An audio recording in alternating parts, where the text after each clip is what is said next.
Good morning, everyone, and welcome to SEPS. It's really a pleasure to see people in real life and see that people actually have a body and not only a face that we can see on the screen.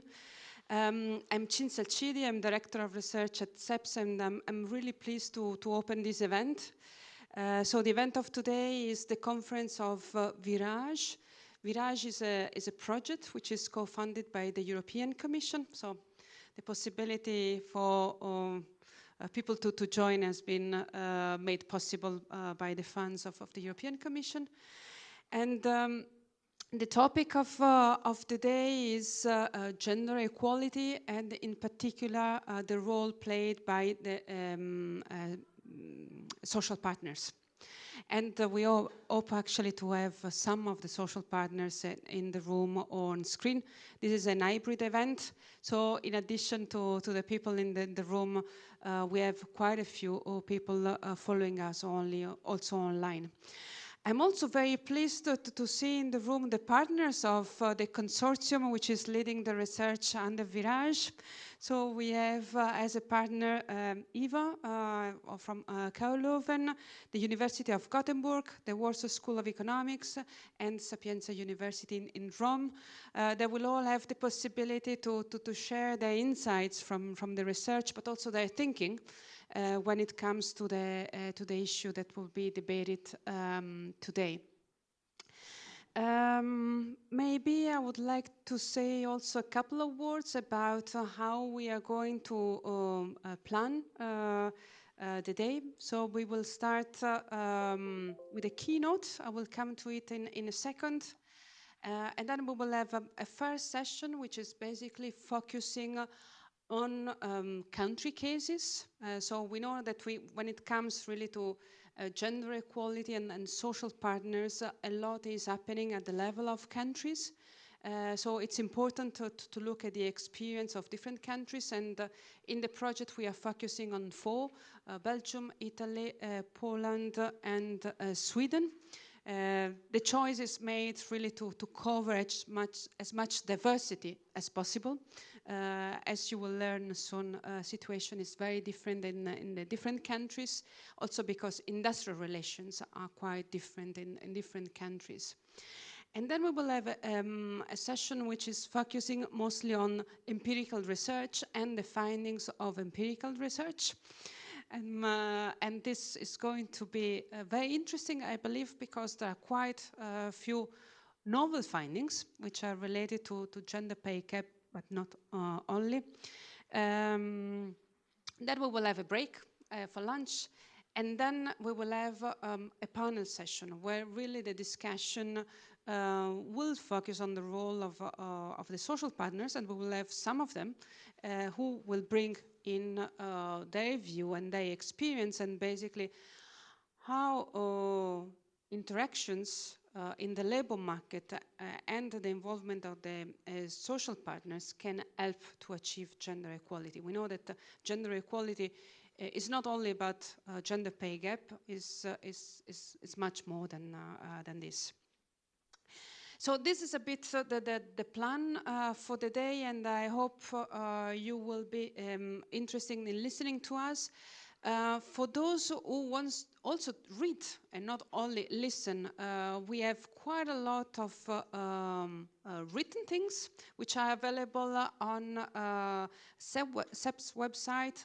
There is a page dedicated to Virage. And all those who are interested, please do not hesitate to send an email, and we can share really the material. We have quite a lot ready, and some more will be ready soon. But let's now start really with the content. I'm extremely pleased to have Katarzyna Szkuta. She is advisor to the Belgian State Secretary for Gender Equality, Equal Opportunity and Diversity, Sarah Schills, in the federal Belgian government. Katarzyna is despite she's young, she has quite a lot of experience on gender-related issues, and she's also a researcher. She's a social scientist. She has also quite a long experience at the European Commission.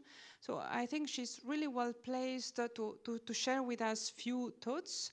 and also the experience and what is happening at the level of one national government, in this case Belgium, but also what is happening at European level. So gender equality is one of the priorities of this commission and is now being streamlined as an issue in several other policy areas. So I think it will be very interesting to listen what Katarzyna can share with us. Please, the floor is yours.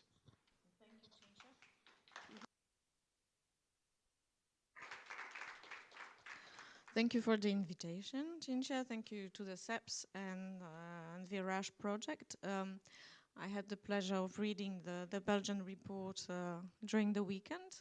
So I have a few thoughts as well on that. So I'm representing the State Secretary for Gender Equality, Equal Opportunities and Diversity from the Belgian federal government, Sarah Schlietz. As you may know, the Belgian politics is quite complicated. So the federal state has a lot of competences, including the labor market. So we legislate on this level, but the regions and communities have also the employment legislation and especially specific measures competences. So I would like to give you perspective basically on the federal level, but I will maybe hunt as well on not our grounds and to speak about, for example, access to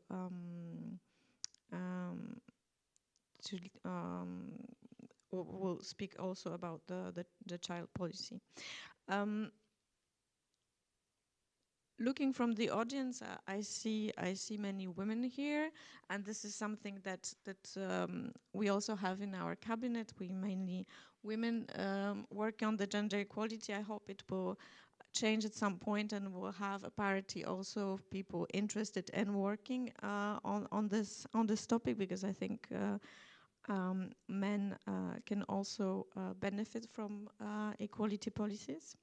And if we look at the heads of state, I'm starting from politics, we have had 102 heads of state so far, and in 2021 there were 26 heads of state, women.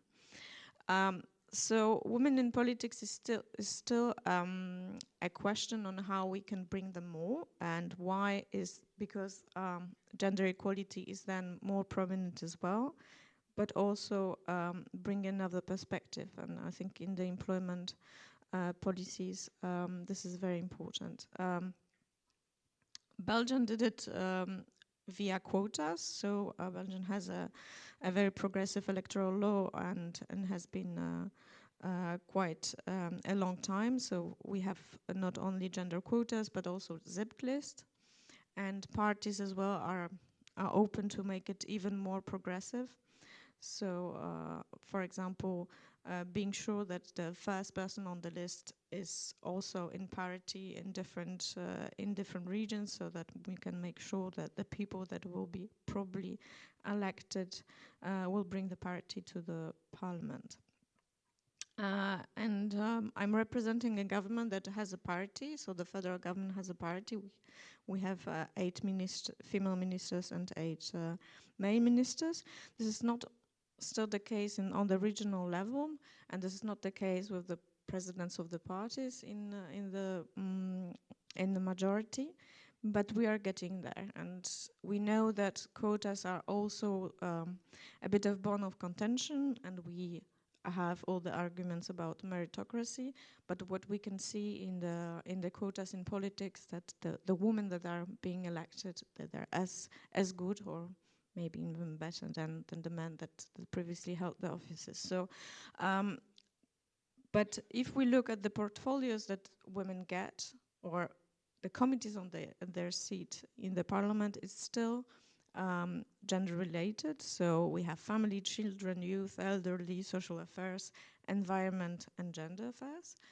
And men are more prominent, for example, on the financial committees or the financial portfolio. So we still have to do things, and I'm not meaning only that the women are sitting on the financial committees, but also that men are sitting on the committees that are regarding family, for example. So I mentioned one lever, so we have quotas, and I'm really happy to see the initiative of the European Parliament that is also proposing on the EU electoral law to have gender quotas or zipped lists. But we do it also on the level on our relations with industry. So since 2008, Belgium has a quota law, and we've really seen that it has progressed quite far. So in 2008, we had 8% of women on boards. I'm speaking about non-executive members of boards. And in 2021, we got to 37%. And actually, our quotas are 30%.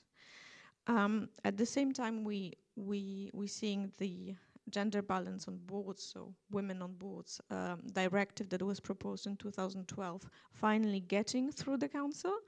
And I'm really happy that the French presidency gave it this push that allowed it to be adopted. So last week in Luxembourg, the council was closing the file, and we're waiting for the European Parliament to finally vote on it and then getting it to the adoption. So compared to the quota that we have in Belgium, the directive proposes one of the two objectives. So either we have 40% of non-executive members of boards, or 30%, but both non-executive and executives.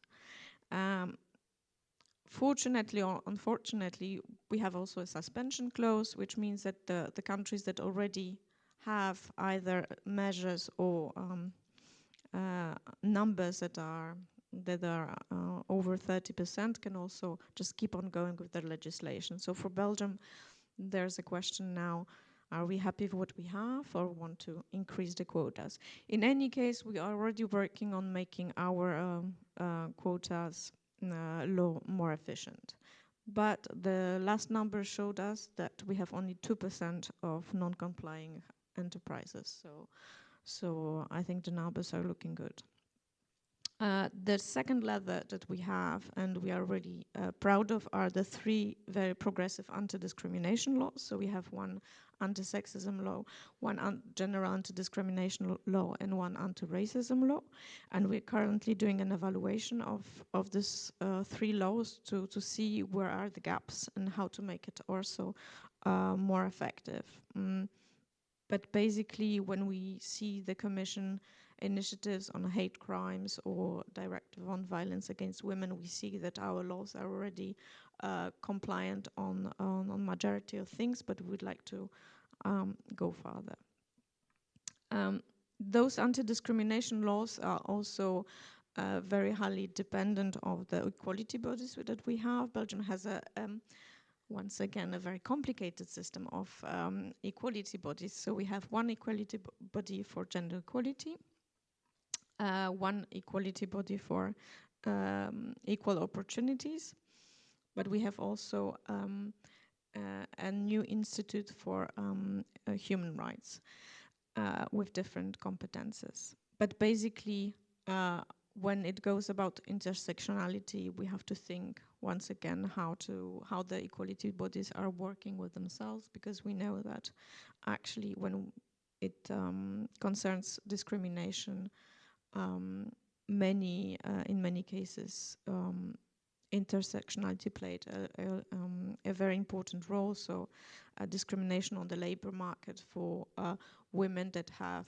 a handicap, or women having a immigrant background, are different than women do not having any other discrimination criteria.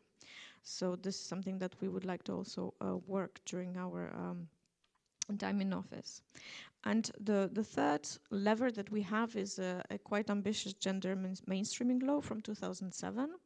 It was a bit of a dormant when we came to the office. So the State Secretary launched a new federal plan in 2021 that asked all the members of the government to commit to laws or decrees or investment measures that we would like to focus with this gender lenses.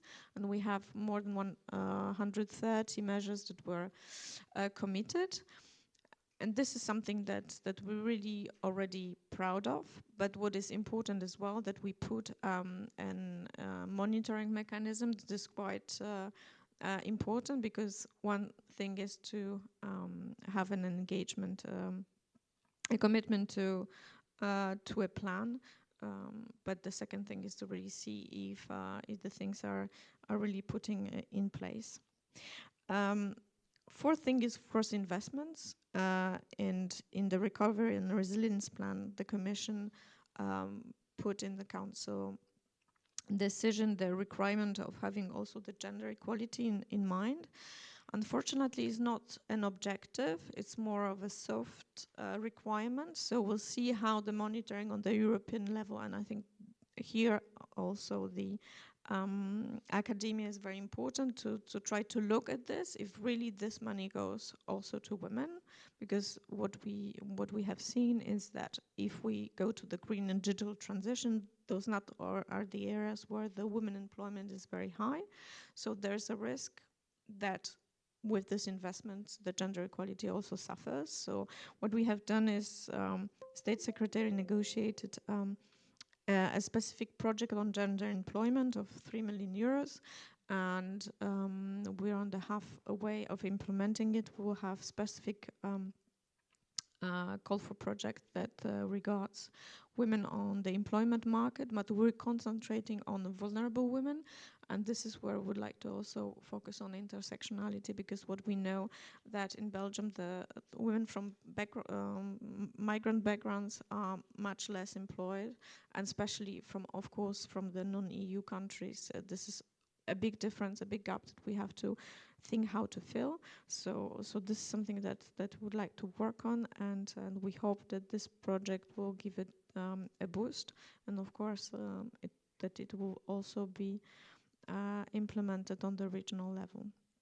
And the fifth thing I would like to talk about is that we have, and I mentioned it, European directives that are also having an impact on the Belgian legislation and policies, but it also has an impact on leveling the playing field, and this is important for the social partners and for employers, and that we have the same rules in all the member states, and Belgium has already a quite ambitious system of social protection. So we'd like to have it everywhere, working on the minimum rules that are protecting the employees. So I mentioned the gender boards, but we have also now negotiations on pay transparency.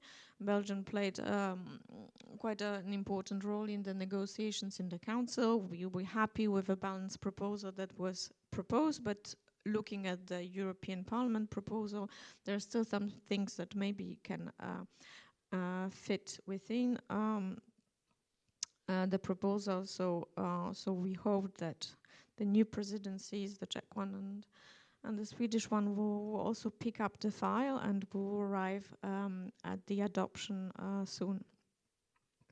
And this is important because there's a gender pay gap that is still quite high in the European Union. The Belgian pay gap is 5%, and this is in 2010 it was 10%. So we see that we're progressing. But what is worrying us is that when we look at the part-time work, so when we take it into account, it's 25%. So what we would like to work is as well is on the part-time work requirements, and we have seen it with COVID parental leave. So when the pandemic started, work and care for the kids at the same time.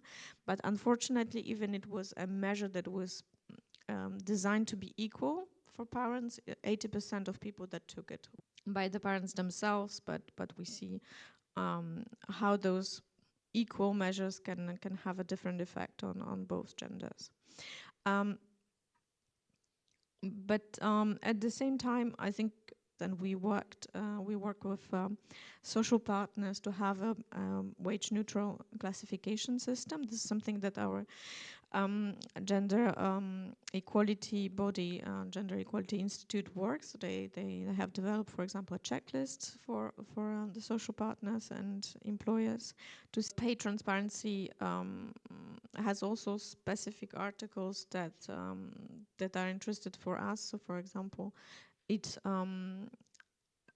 forbids the employer to ask for during the interview for prior salary, which will help to settle the problem of salary progression if the first salary was very.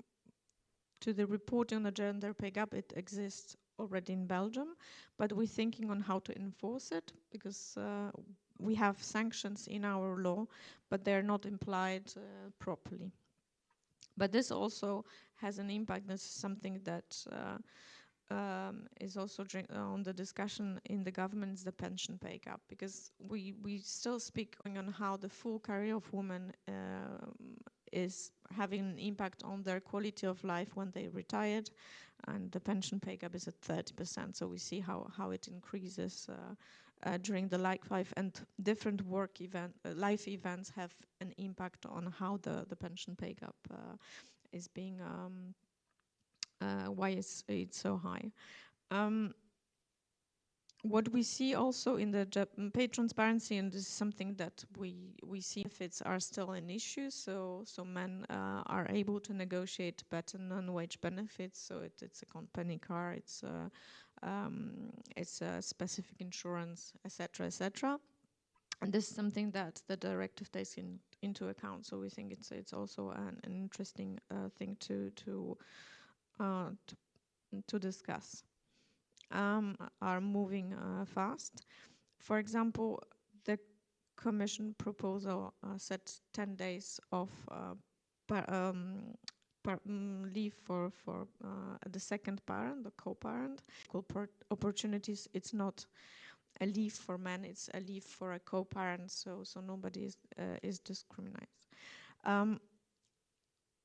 Finally, we have also the question of sexual harassment at work.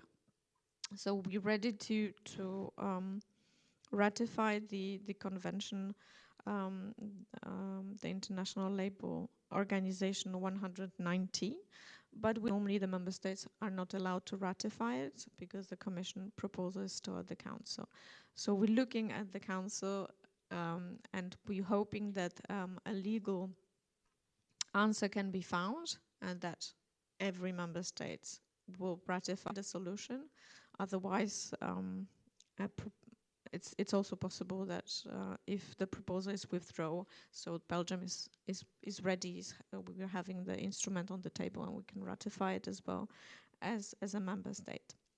But seriously, and we have a very ambitious national plan against gender-based violence.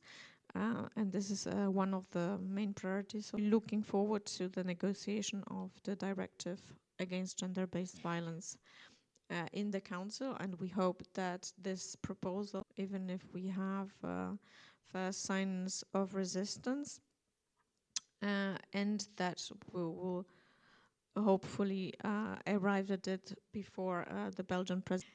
The last lever we have is and this is something that you mentioned, Cinzia, is working with social partners and civil society. And this is something that Belgium always had in mind. So working with social partners, permanent, how the government works with civil society.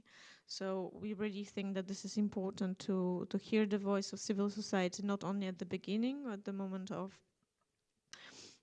we have this in mind. So we're setting up a specific platform of civil society to monitor our plan on against gender-based violence.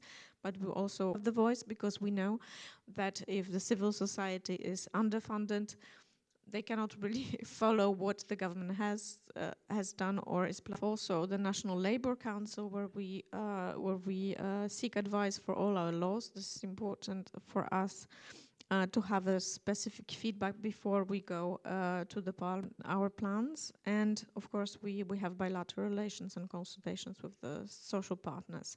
But what we do as well as federal government, our state, when we make partners, Belgium is always advocating for that. And finally, we have the Belgian presidency coming 2024. This is a presidency that will close the loop of the shadow of the election. But we hope that we can manage to close some files. There are some that are in the council since 2008. I mean, the equality tweet, it will be done before we take the reign of the council. But we're really in the midst of negotiating the program, but I'm sure that gender equality and equal opportunities will be there. And speaking from the perspective of the intersectionality, what we really would like to see in the workplace is diversities of opinion, diversity of origins, because we know that achieve better results. Thank you very much. Thanks a lot. The issue is addressed and taken very seriously. It looks like the Secretary of State is very ambitious, and we appreciate it. I think that there is a need to be ambitious. And maybe just to pick up, we cannot continue to speak about gender only among women. I'm actually very proud that Alexandre in the SEPS team is the leading researchers. I think you started putting gender within diversity, and you closed with this point. I think it is actually extremely important, and that's the way it should be approached. I have to say that SEPS is a small organization, but some also former colleagues who left, but Nina was very involved in this, and we made a lot of progress. So I think it's also part of changing the mindset. I think a lot is really on the mindset, and hope that my girls in the future will not have the need to fight for certain things, will just become part of society and the way society and the workplace. Mainstreaming, of gender policies, and you also mentioned the RRF. I'm picking on this point because at SEPS we are doing a lot of work on the RRF, and I agree with you that actually will be very important to monitor how reforms and investment could have an impact on gender, and especially when it comes to labor market participation. So this is actually one aspect that like the pay transparency directive, the pay gap, and actually what pay gap is. I think we will hear quite a lot in the So thank you so much for this broad approach to gender equality. Just one little things about the Ilo Convention 190. Let me say that 3 European countries has ratified that, and I'm proud to be this time Italian, because Italy is one of these countries. Important is about sexual harassment and to recognize the right to work in workplaces where there is not gender-based violence and sexual harassment, and I think that should be a priority, because I mean we will see next that also sexual harassment is a root, of course, of gender inequalities, but also hints on gender pay gap. So I think that so it's really important, and let me say that it's a good thing that Italy, Greece, and Spain just ratified that, and it's a matter of fact. I mean, are maybe the countries that in the south has a more patriarchal society, and so it's great to have these conventions. And most of all, because we will have definitions of sexual harassment that would be international, and this is something that it's really important. Also, looking at that, I'm working on monitoring the two policies, and so thank you so much.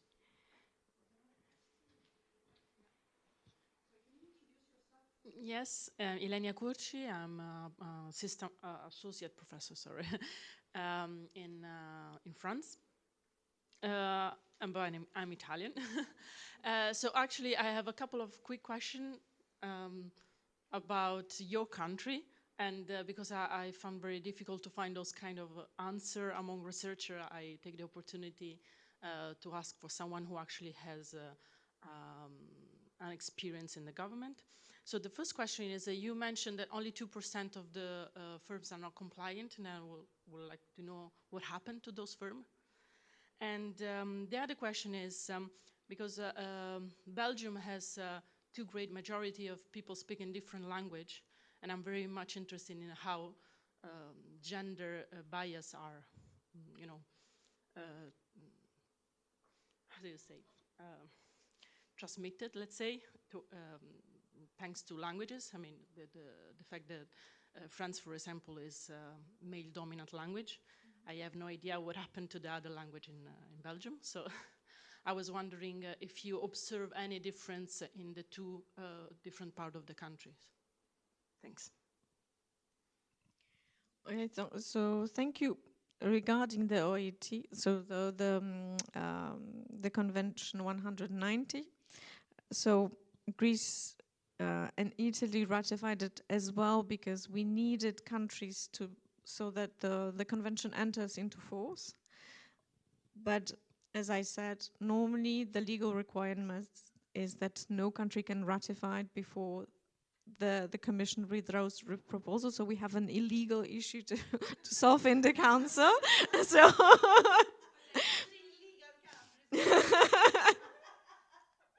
so our Belgian position is that we wait for the green light from the Council.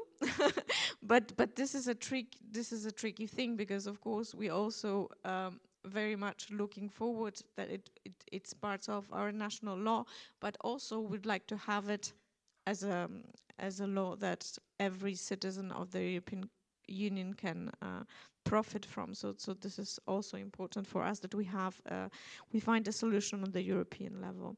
And what I did not mention is, but this is something that given the recent developments in the US is also important for us, is that the sexual and reproductive rights also have a big impact on the labor market. And this is something that we also, the State Secretary speaks about openly also on the European level, even that this is not something that is being regulated in the treaties, but we think it's something that we have to speak about on the European level as well. As regards to your question to the 2%, so normally the law imposed sanctions, but they were not really enforced so far.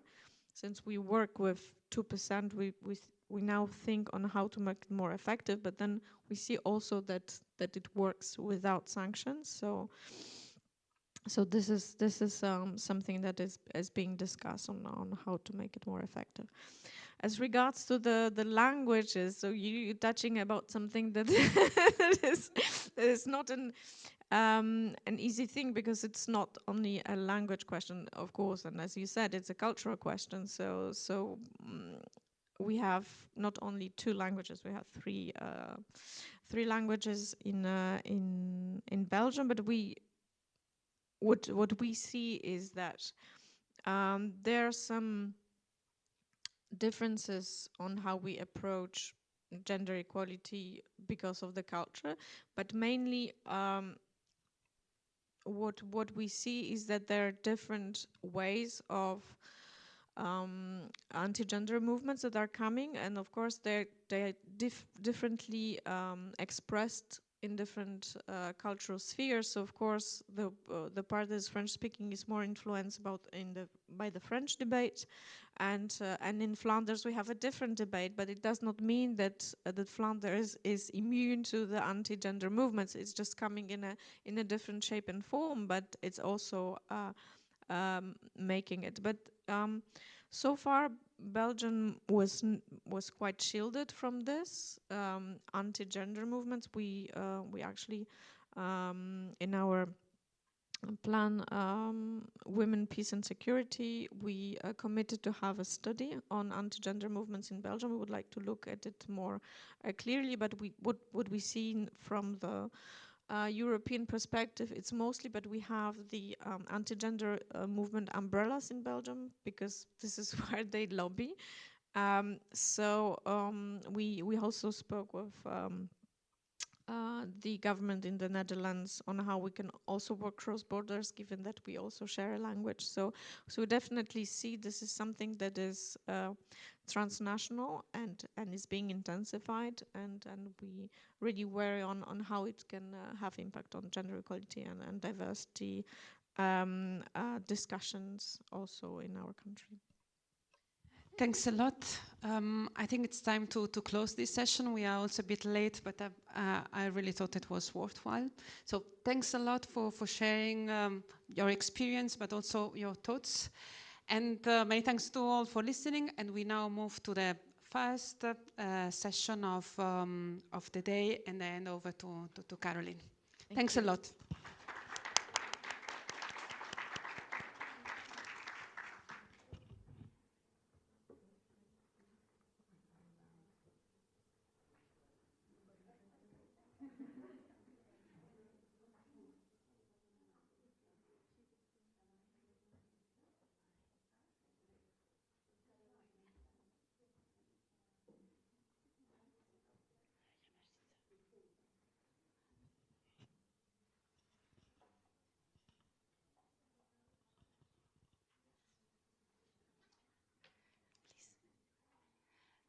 Okay, I hope this microphone works. I think it does.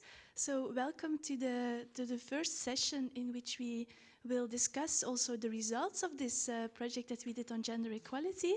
And I would like to welcome to the stage with me Marcella Corsi from Sapienza University of Rome, Flore de Bruyne from our team at HIVA KI Leuven, Agnieszka Klon-Domicek, I hope that's correct, from Warsaw School of Economics, Ilva Ulfsdotter-Eriksson from University of Gothenburg, and last but not least, Alexander Unas from CEPS.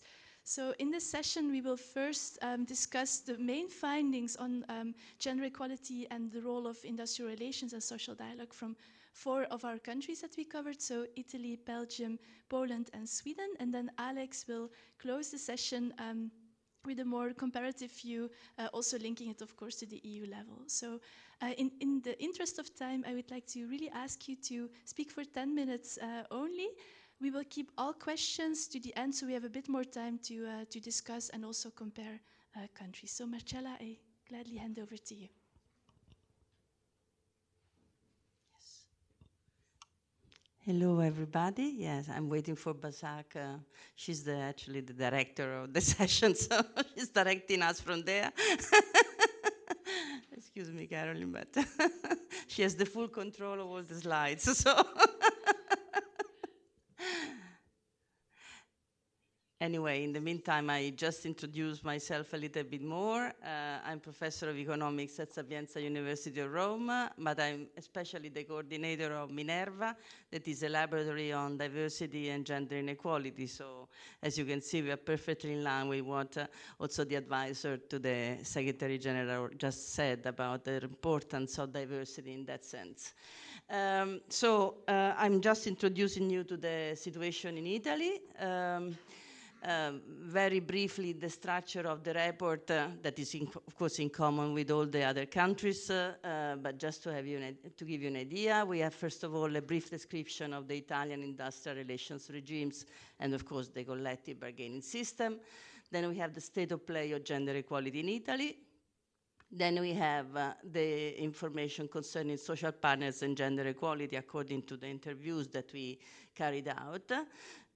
Again, thanks to the interviews, we have the social partner actions on gender equality and social dialogue outcomes, and then we have, thanks to the focus groups instead, 3 sectoral examples of how gender equality issues are dealt with in the social dialogue in specific sectors. I'll come to that in a second.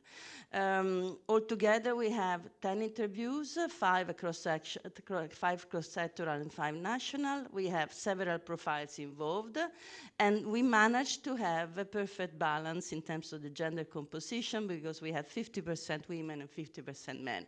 So we did our best also in that sense.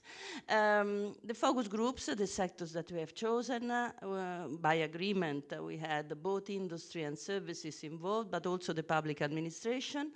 And for industry, we have taken the examples of transports, for services, the financial sector, and for the public administration, we dealt with academics, because we are pretty aware of the fact that gender equality issue is a great, important topic of debate also within our own environment. We had several focus groups with a minimum of 5-6 workers, all online due to the pandemic, of course. This was a main change due to the particular situation in which we had to deal. We also managed to have diversity in our focus groups in terms of regional location. As you certainly know, Italy is a very diverse country from a regional point of view, from the north to the south, from the east to the west.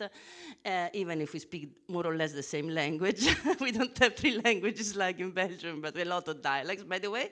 And of course, we have taken into account also the migration background and different ages. So we try to deal with gender in a very multidimensional ways, as we always try to do. Main conclusions. Well, first of all, we have used several, as all, I mean, this is common to all of us, of course. Since I'm the first, of course, I deal also with the methodological issues, and then probably the others can skip this part very easily, so they can save some time on this. But anyway, so we start, all of us, with desk research, and in this sense, we managed to analyze different laws and different directives that, first of all, at European level, as it was mentioned before, and then at national and regional level have been adapted to specific conditions in our territories. So we have dealt, first of all, with a national strategy for gender equality. It's the first time ever that our country has a national strategy for gender equality. Of course, it's based, and anyway, somehow is complementary to the facilities for resilience and recovery. Of course, it has been issued in August 2021. It's the first time that we have a specific quantitative goal in terms of gender equality, since we have managed to adapt the AGE index also in this sense in terms of strategy. So we have 5 different domains to be covered: work, income, skills, time, and power. And we have a goal to achieve a better performance in terms of earning 5 percentage points in the gender equality index by 2026. That is, of course, also the end of the facility itself. This is a very important qualification for the analysis, because, as I said, is totally new in our country. We never had such a goal before. Then, second conclusions, and coming closer, of course, to the topic of Virage, by interviews, we first of all ask about the different dimensions of gender equality. This is, again, something in common, of course, to all of us, but obviously the different countries have reacted in different ways. So according to the interviews, but also the focus groups, what comes as a priority, according to our interviews, is gender pay gap and work-life balance. Is still considered one of the main important topic to be addressed by our policies, as well as the gender occupational segregation that we addressed also in choosing the different focus group, of course, because we have tried to choose sectors in which the segregation might appear also in terms of the qualification of the persons involved in the focus groups. For example, obviously, transport is mostly a male segregated sector. At the same time, financial services is a sector in which quite a lot of women are employed, but at low level, because when you come to the upper levels, in terms of the hierarchy, you find just men, and it's quite easy to see them all green, all dressed in their gray clothes, especially when they go to the presentation by the government of the Central Italy, of the Central Bank. Time availability, of course, is a very crucial issue. Time, the dimension of time, covered, of course, by the AGE index very well, because obviously the management of time is a very important topic, not only for career advancement and retribution, we will come to gender pay gap later on, but of course also for the quality of life for these people.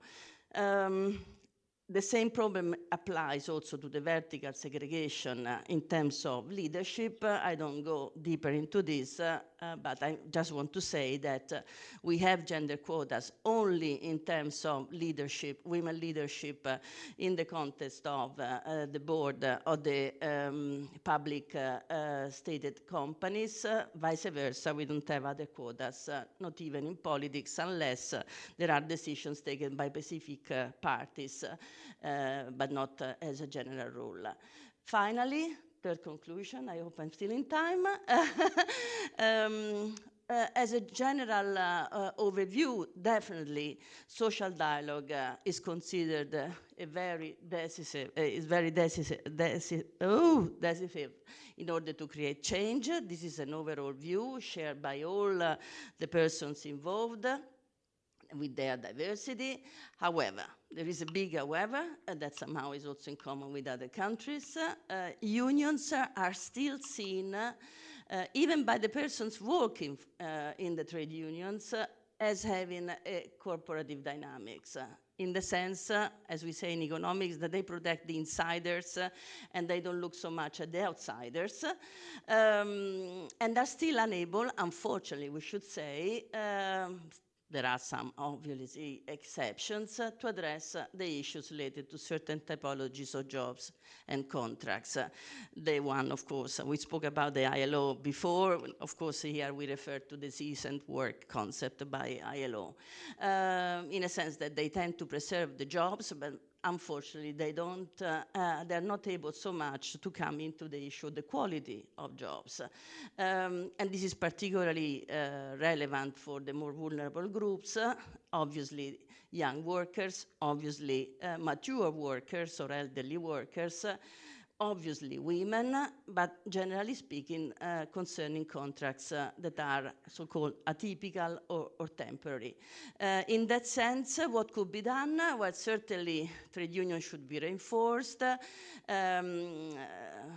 Obviously, it's not a matter of law, because as you certainly know, we will see that also in the graphs that Alexandra will show, Italy is a very unionized country in that sense, but we still have problems in addressing these issues in collective bargaining negotiations, and therefore there is as de facto little room for gender equality in the context of social dialogue, which means that we have the opportunity, but as usually the case, also in terms of laws, this opportunity is not totally used. Finally, I've forgotten that there was another one. In which area it would be important to involve in the social dialogue the trade unions? Well, certainly childcare is one of these areas. Early childcare in the workplace, cash bonuses for workers with small children. There are, of course, also some examples already in place in some regions in Italy specifically. There is a need, as I said, I just repeat myself, to fight against temporary and precarious workers, or at least in order to avoid the worst situation concerning to that. Nowadays, especially as an effect of the pandemic, there is again a big debate in Italy about the excessive cost of labor, which means, of course, that some rules could be introduced again in order to make our work environment even more precarious than it is already. So we hope, the interviewees would hope that the trade unions will be much more involved in this discussion. There have been already some strikes, by the way, in this direction. And finally, there is a problem of safety in the workplace. Certainly, there is a problem of harassment, not necessarily only sexual, but generally speaking in terms of harassment in the workplace, psychological, and so on. And this is, as we know, much more difficult to be measured and addressed. But as a matter of fact, the trade unions are in the workplace, are are workers themselves, and hopefully they should be more involved also in this type of prevention and safety measures involving, of course, specific anti-harassment behaviors. And that's all really at the end. Thank you so much. You find much more in the national report, for sure. Thank you so much.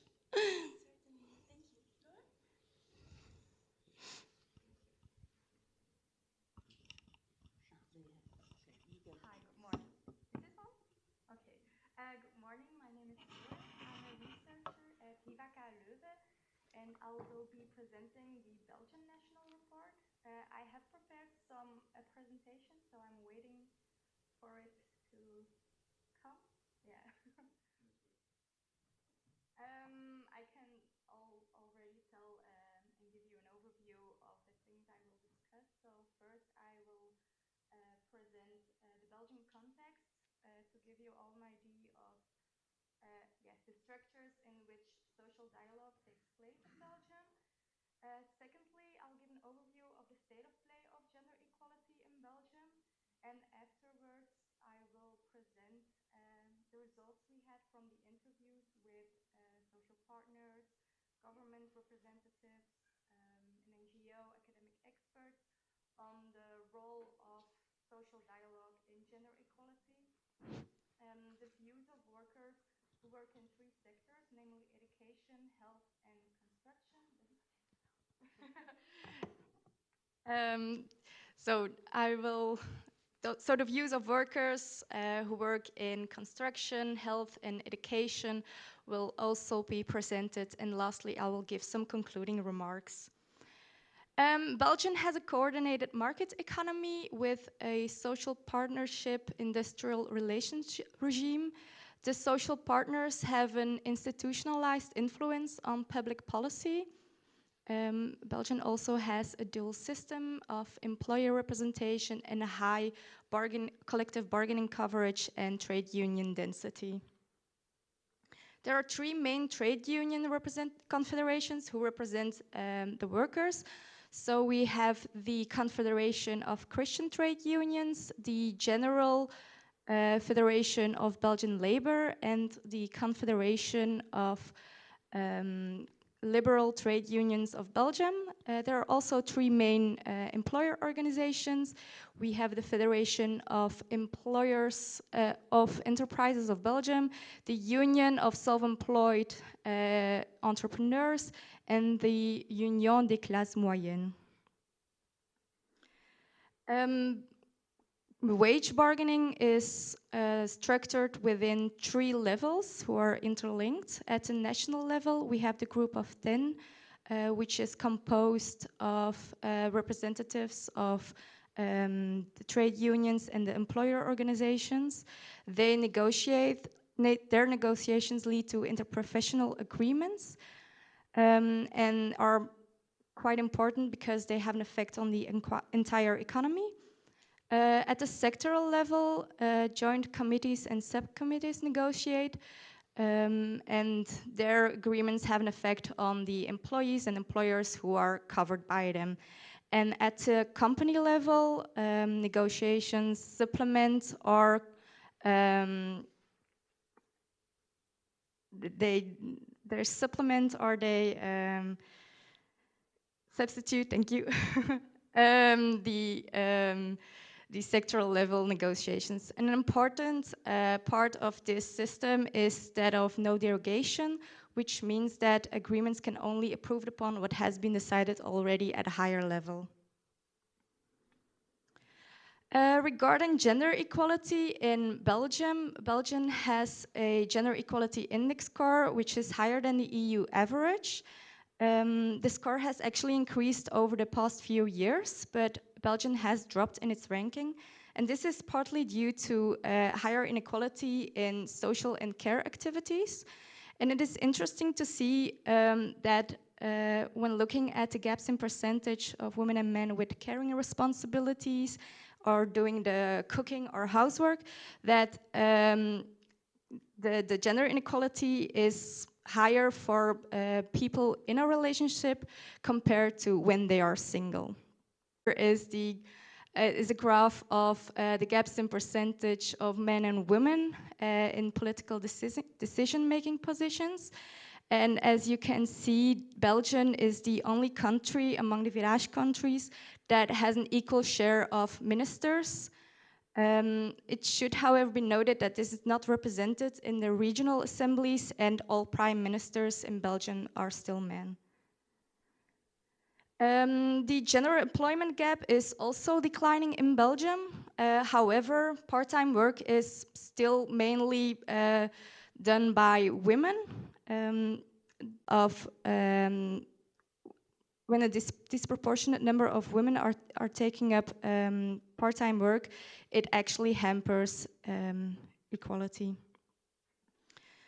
Regarding the gender pay gap, this is also declining. Even when looking at gross annual wages with and without adjustment for working hours. The decline, the narrowing gender gap in Belgium is often ascribed to the encompassing industrial relations regime in Belgium and initiatives such as the function classifications on gender neutrality and the equal pay law. Occupational safety and health is covered by the Welfare Act, which states that employers must protect their employees from physical and psychosocial risks, Act, and not by the Gender Act. It results that victims of harassment at the workplace do not have the same legal protections of people at the workplace who became victim of another form of gender discrimination or harassment that is not covered by the Welfare Act but the Gender Act. We held interviews with social partners and government representatives, and it became clear that gender equality was an important issue for all of them. They tackle each of 5 dimensions and explained that this was because the 5 dimensions are actually interlinked with each other. There were also some education, resulting that some of the institutes now have a weaker position. The social partners and policymakers also cooperate at various levels with each other, for example, in tripartite social dialogue or as representatives at governance boards and advisory councils of different public and private bodies. They also cooperate with civil society organizations, of which umbrella organizations are key precisely because they bring together different perspectives. And lastly, they also mentioned the importance of EU and international policy as actions and measurements taken at the health focus group with 3 sectors, education, health sector and construction sector. When asked about their relationship with their union representatives, they indicated that they had little contact with them and did not feel represented. Furthermore, when needing measurements regarding the 5 gender dimensions, they would actually look at their school, the hospital, or at the company for measurements, which results in individual solutions rather than structural solutions. The participants also indicated that gender inequality should all the different gender dimensions, but I will only tackle a few of the things that stood out. For example, at the education sector, many professions are bottleneck professions. So as a result, workers said that they would rather have social partners help. While male participants testified about being hired without a teaching certificate, there are many women with a teaching certificate but with a headscarf, and because of the headscarf, they are not allowed to teach regular courses. At the childcare facility, at the health sector, many workers indicated that childcare facilities were important, precisely because they work irregular. Some mentioned that the flexibility offered by the childcare facilities was enough other mentions that it was not sufficient. On the contrary, in the construction sector, workers indicated that there was not enough flexibility offered by the company. So on the one hand, blue-collar workers who work on site often carpool together with their colleagues. So picking up the kids from school after work is not always possible.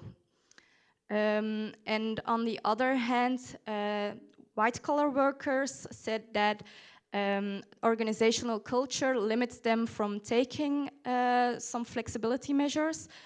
For example, during the pandemic, workers mentioned that they could not, that working from home was prohibited or was strongly discouraged, even when the government requested it. And they also testified that male colleagues rarely to never take up their childbirth leave or parental leave, and are even discouraged to do so by their management. To conclude, it became clear that all the actors found well on the 5 dimensions compared to the EU average, with the gender pay gap as the most prominent one. Still, the gender pay gap has the highest priority issue for the actors. And lastly, what was striking from the country analysis was that there was a limited amount of attention being paid to intersectionality. Thank you.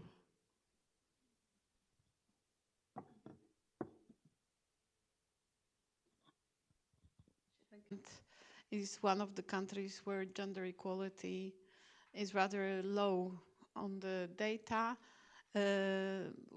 which is a part of a longer history. So I hope that I will be able to tell it a little bit on the Polish case study, which is an outcome of the teamwork, which you can see here. Couldn't join us today.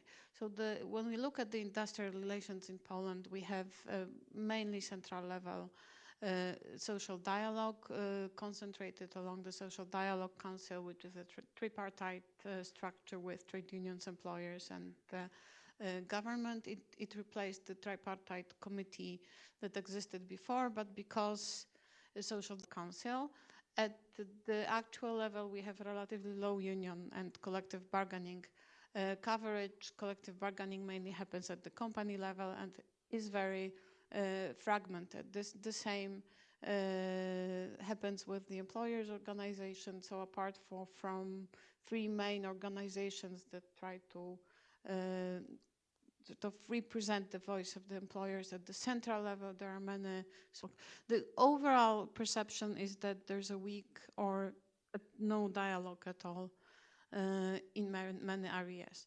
We have also certain formal gender equality bodies or institutions that include gender equality granted in our constitution. We have the Ministry of Family and Social Policy.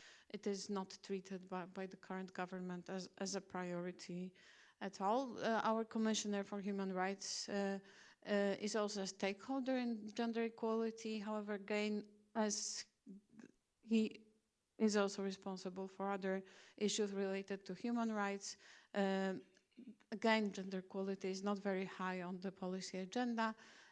And we have a very strong policy support for traditional gender norms, which are reflected in the numbers, which means that we may say that from the membership perspective, there's an equality. However, when we look at the structures of power, even in the such trade unions as teachers' trade unions, the main man who was head of the trade union organizations in Poland only. And in fact, when we talk to the people from the trade unions, the gender equality is of rather limited importance when we look at the activities and programs, and very much state-centered. So it is focused around this dialogue in the Social Dialogue Council. Here's the summary of the importance how sort of placed by the stakeholders to which we spoke from the employer. All areas, the importance is set at rather low level by all representatives. Only in the case of the care gap and safety at work, there is a moderate attention paid by the little bit. So if we look at the gender equality index in Poland, it's well basically flat, and the gap to the EU average is increasing. When we look at the pay gap in Poland, the pay gap in Poland is lower, but the employment gap is actually increasing a little bit in recent years, which is a part of this traditional policy that, as a result of, for example, generous cash benefit, sort of pushes out some of women out of the labor market. When we look further on in what happens with the trade unions and women, the women are represented particularly in the trade union. There are some projects that support gender equality that are implemented by the non-government organizations and large companies that have more of a gender-oriented approach, but they do not create a coherent structure. So these are rather best practice examples or some practice examples, but not something that we can say is a coherent policy which is supported by the government. And the activities of the third sector, which are probably the most sort of visible, are not discussed at the Social Dialogue Council. And again, when we speak about perception of women as workers, there are lots of stereotypes, including absenteeism, gender occupational segregation, problems with the child care needs that are predominantly taken care by women. In the project, we had in-depth interviews with the government representatives, employers' organizations, trade unions, and NGOs. We haven't counted the gender representation, but I would say that it was more or less half by half. Also in services and also public education, higher education. In the interviews, the topics that were important are and were highlighted were the new proposal of the bill on the gender pay gap. That was the initiative of a Congress of Women, which is a non-governmental movement that at some point of time was created to increase the voice of women in the public debate, with the Social Dialogue Council as a supervisor on the implementation. Of course, it is just a project, but a proposal, but I think raises the attention to the issues, and also the implementation of the new directive on parental leave.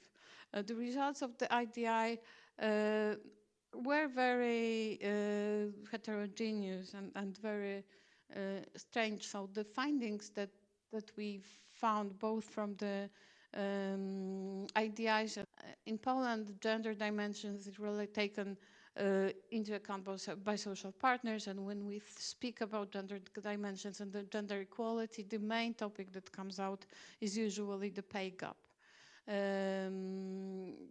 Social partners, organizations, and institutions, as I have mentioned, are dominated by men. And when we speak about men, for example, during one of the interviews with the male representative, he openly said that, I mean, it wasn't something that he paid a lot of attention.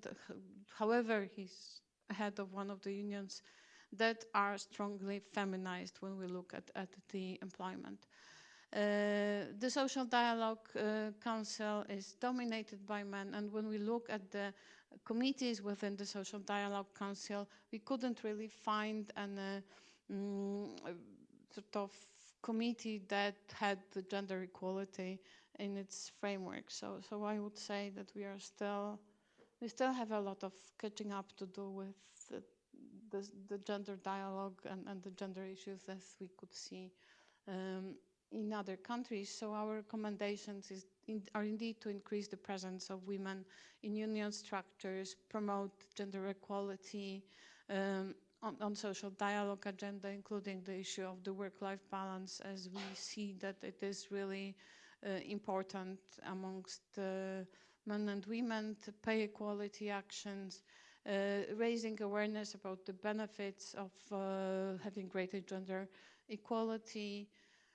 And that also requires support given to social partners in restarting social dialogue on gender issues that could increase understanding of the advantages of having policies that are gender focused. Thank you very much.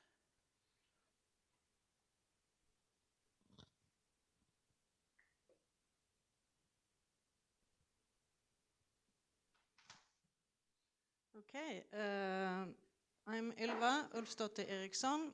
I'm professor of sociology at University of Gothenburg and Linnaeus University, and I have conducted and will present the Swedish case. So this is a very condensed version of the report. So, as many of you probably have heard, the common statement that Sweden is one of the most gender equal countries in the world and scores high on these indices measured by World Economic Forum or EGE, for instance. It's also the most gender equal country within the Virage project. And the Swedish industrial relation regime is defined as the Nordic organized corporatism, which means that it's a high trade union and employer organization density. There's a high collective agreement coverage, and there's a strong bipartite and tripartite dialogue. The social partners are very self-regulating and autonomous, and they negotiate agreements aiming to secure strong and sound economic competitiveness and good working environments for employees. But it is still a strong and coercive regulation of the labor market. So we have several laws, which most of them, if not all of them, also covers or take gender equality aspects into account, such as, for instance, the Work Environment Act, the Employment Protection Act, Parental Leave Act, and of course the Discrimination Act, which covers both gender aspects, but also sexual orientation, disability, age, and other grounds for discrimination.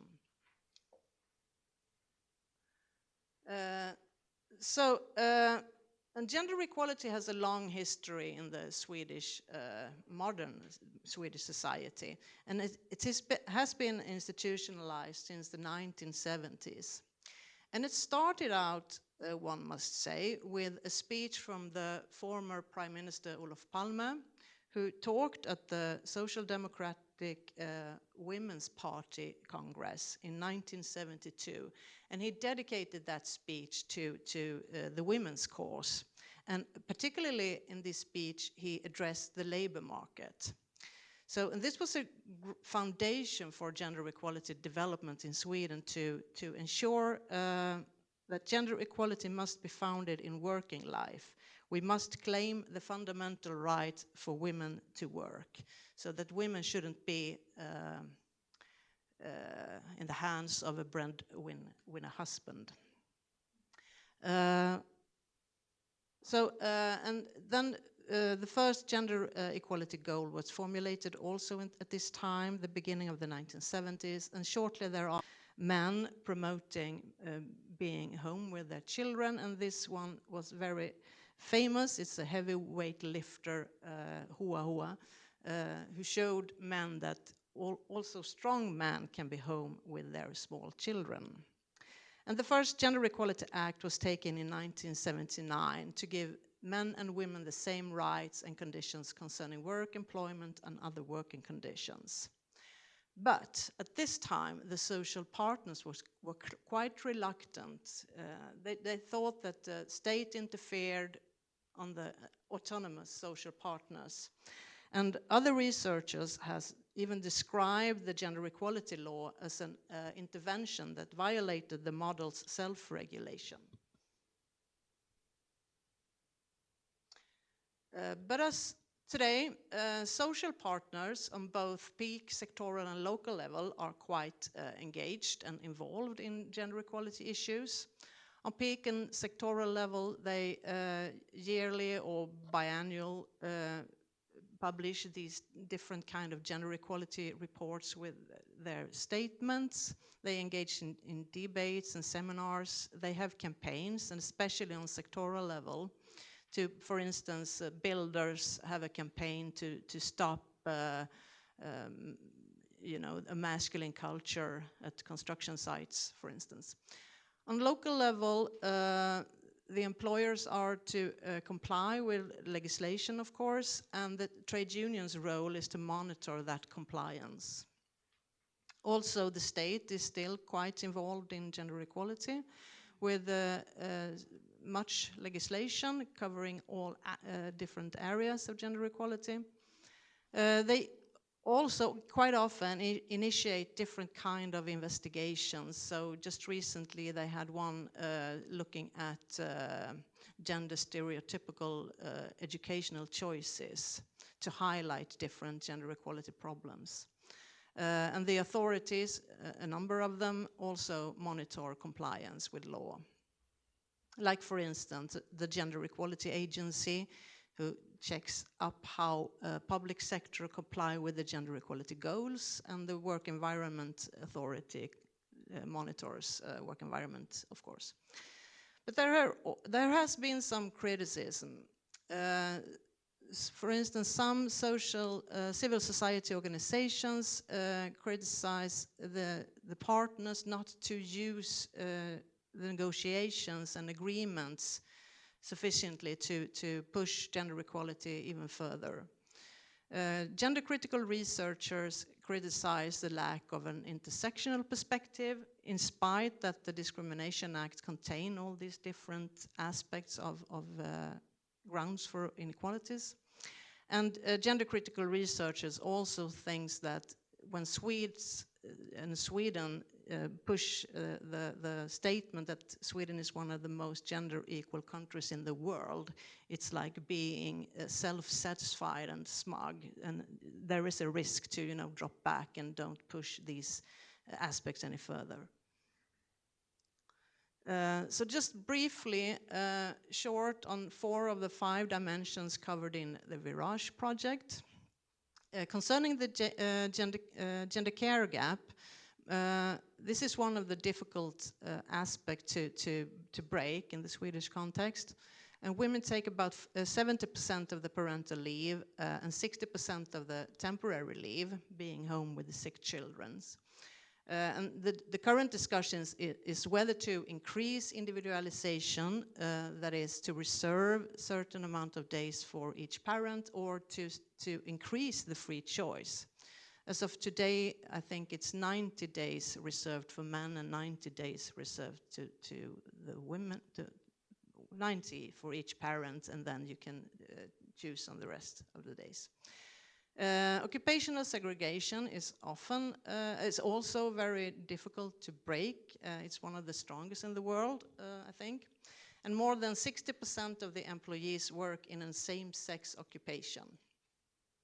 And the difficulty with this is how to counteract gender stereotypical choices. And in this, it's mostly girls who is encouraged to apply to untraditional educations. The gender employment gap. So we have a high employment degree in both men and women, but the gender part is that more women than men acts coming in force this summer have full-time as a norm in this act. The gender pay gap is quite low, just under 10%, but it's on strongly aggregated levels. So this has also been criticized by gender equality researchers, that it's actually hidden the gender gap between sectors and the undervaluation of female work.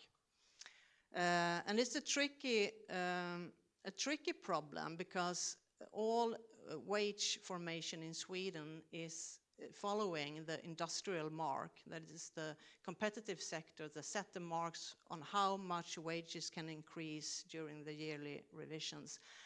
So the female-dominated sector, only have those 2 or 3%. So that's tricky. And to sum up, gender equality is addressed by the state in several laws and regulations and covers all dimensions, and by social partners in reports and seminars and debates, etc. Authorities and social partners provide tools and measures to work actively with gender equality. Gender equality was, in the interviews, identified as a top-down issue, so that leaders must lead by example. And it needs more engagement on workplace level by both employers and local trade unions. Gender stereotypes hinders equal opportunities and also a value discrimination of gendered work and competences. So, and that was Sweden. Thank you.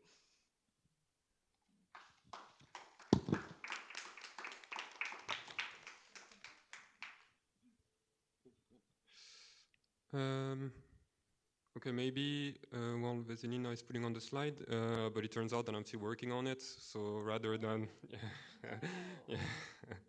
so rather than presenting provisional results, I would rather present something that is finalized and that still has an EU produced by my former colleague Nina Lopez-Uros. So it's there. And I hope that I will be truthful to the main message that she wanted to transmit. But if I'm not, I hope she, yeah, exactly. she can correct me.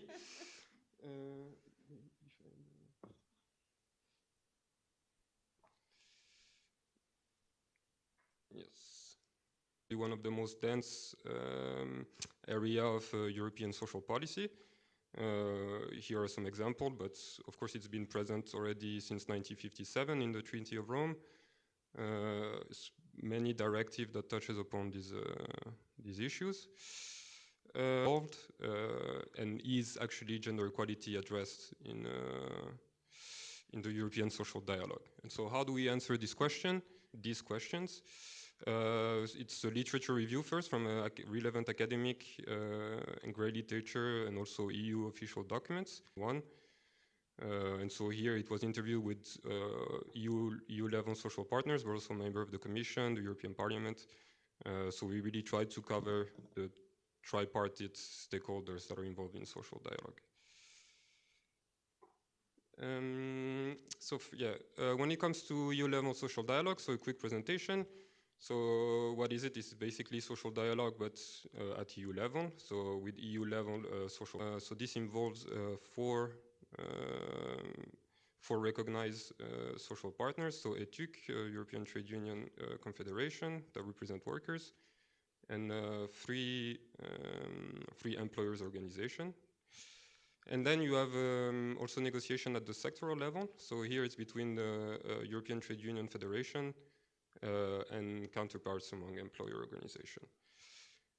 So then when it comes to the outcome of social dialogue, so usually EU social partners, they negotiate framework, or they can negotiate framework agreements that can be transposed into European directives, or that can be implemented autonomously in member states.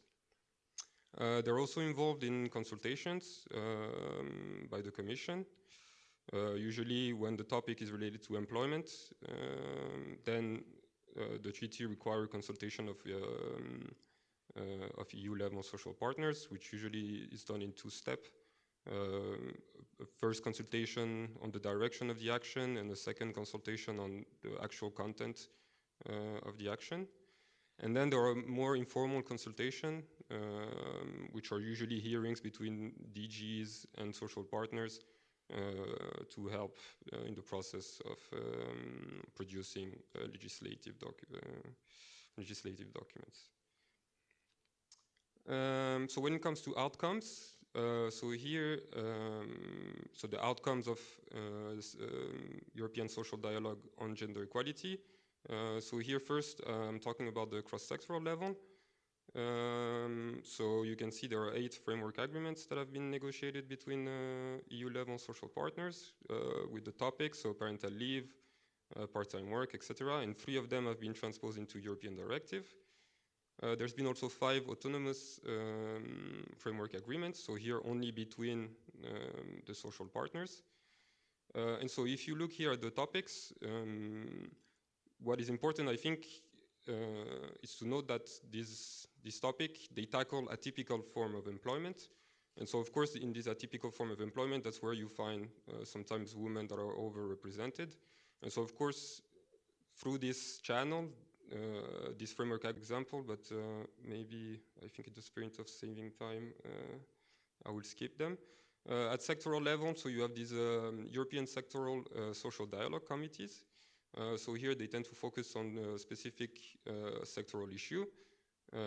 So in particular, gender segregation, it's a big topic. But you have also issues of violence, sexual harassment at work, etc. So these are topics that are really discussed at the sectoral level. Again, some example of joint declaration, autonomous agreement. Perhaps just to mention the last point on this recent autonomous agreement in the railway sector. So between the European Trade Union, the European Transport Worker Federation and the Company of European Rail and Infrastructure. So that recently, so last year, in October and November. Long negotiation, yeah, by the way. yeah. So that recently concluded an agreement on women in rail. And so maybe we'll have the occasion later during the panel to discuss it a bit further. And then there are also committees and working groups that usually address these issues within the union federations. Okay, so then to conclude, just a last part on the evolution of EU social dialogue. So if we take a bit of a historical perspective on the issue, so it's important to note that social partners were involved already from the 1960s in the construction and the European integration process through tripartite conferences. Then when we look, there are 3, at least in the literature, that's what we can find, so 3 stages of social dialogue. First one that started in 1985 with the Delors Commission, where it was really the promotion and the launch of really considered the golden age of EU level social dialogue. That starts with the Treaty of Maastricht that gave legal force to the framework agreements that were negotiated between EU social partners.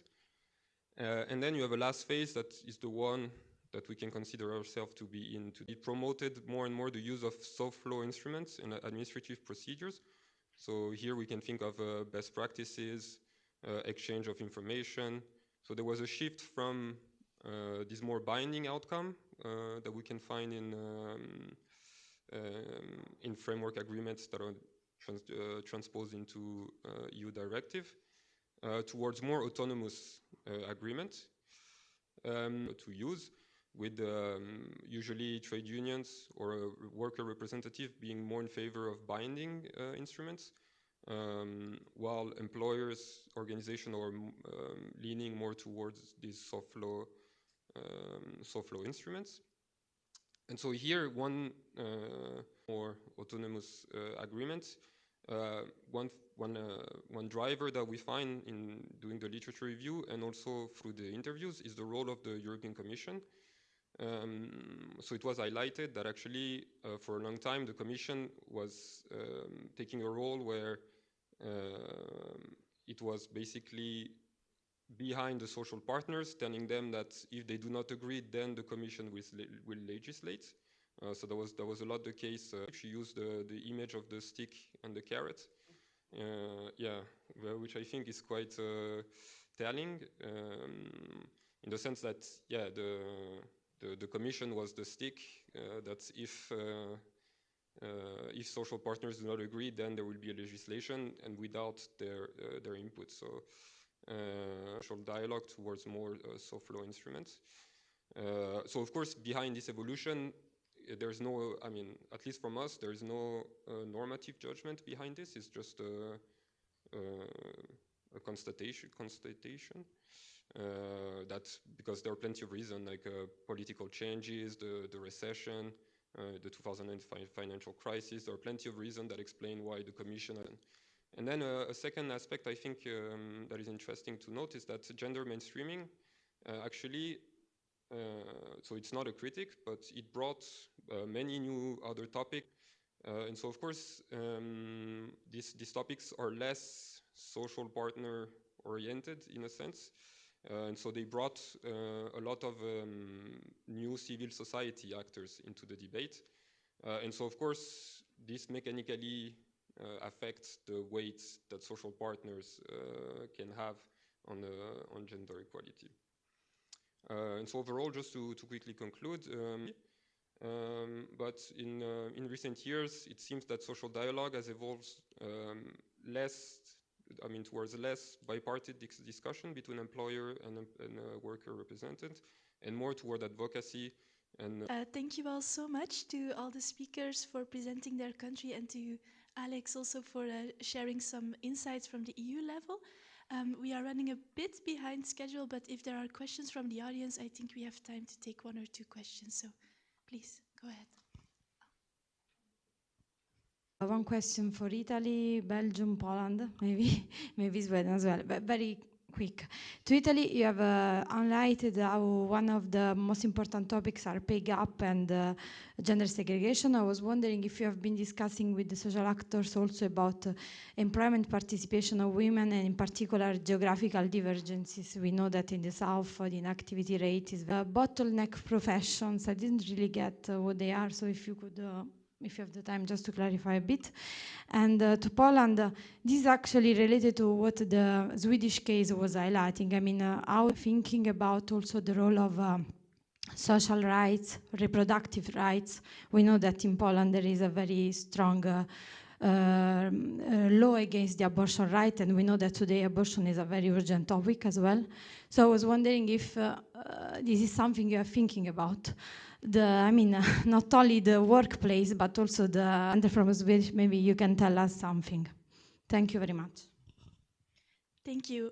Maybe we can first take this question.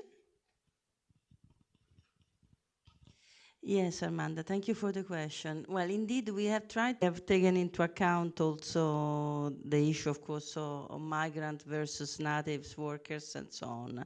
And by the way, we also addressed the issue of diversity in terms of sexual orientation, because we had the discrimination measures also in that sense. So you find quite a lot of these things in the report. Yeah, I think I answered basically, yeah. Well, in terms of the participation, not only of women in general, of workers in the north and in the south, most of our employment is concentrated in the center north of the country, which means, of course, that most of our unemployment is concentrated in the southern regions. Interest that. Thank you.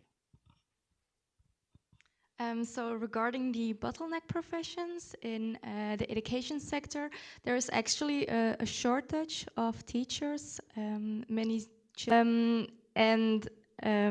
The participants in our focus group, mainly male participants, mentioned that while they didn't have their certificate yet, they were already hired because the shortage. And at the same time, they are with their headscarf on during courses that are not religious courses. So yes, reproductive rights and the issue of abortion is definitely a topic of a discussion in Poland, not with the social partners, but in let's say, opposing the current policies. So I think a week ago we had a presentation of a new law proposal that was developed by the civic society to increase the rights to in Poland a year and a half ago, I believe. So yes, it is a topic for this of the civic dialogue, and definitely of lots of movement, including also the LGBTQ rights by the current government, the way it should be. reproductive rights in a broader sense are also a subject of research and, of course, discussion amongst researchers. So I'm a demographer. Access to birth support, such as external contraception, and it's not the in vitro procedures and others. There's a lot of different movement that participates in such debate and voicing the issues that should. And the current state of gender equality and the successes, because there is a success in a historical perspective. So, and the labor movement became really strong, and they worked for an egalitarian society, you know, the women's movement and gender critical women's researchers in the 1960s starting to push these, wait a minute, what about the women? I don't know if that was an answer to your question, but I think the social level or societal level is really important. With some more presentations, really diving into the data. So it will be extremely exciting, I can already tell you that. Thank you for your interest and also for the questions. And of course, our speakers are here, so if you have any further...